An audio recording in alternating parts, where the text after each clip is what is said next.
Authorities derail a suspected terror plot against a passenger train between Toronto and New York City.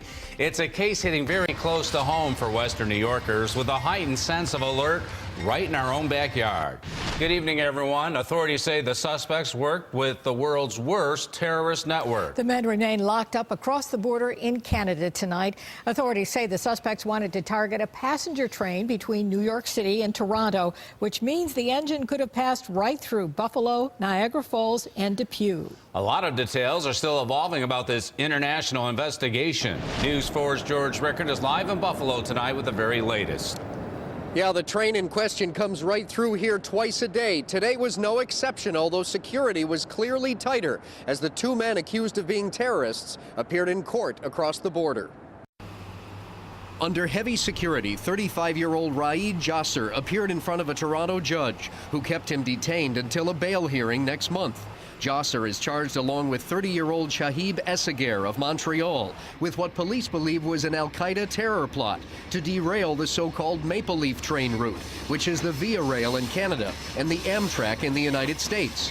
Although the alleged plot reportedly focused on the Canadian side, the train travels through Buffalo and Niagara Falls.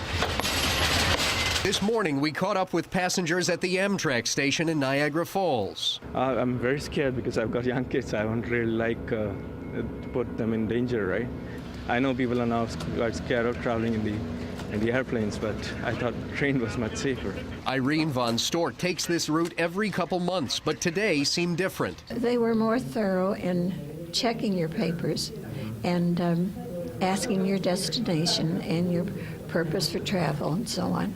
While these passengers don't seem too worried, Senator Chuck Schumer is finding out all he can about this situation. There's a lot of chatter on the lines that they have listened to. We're not exactly sure where. It could have been the Whirlpool Bridge. It could have been somewhere else.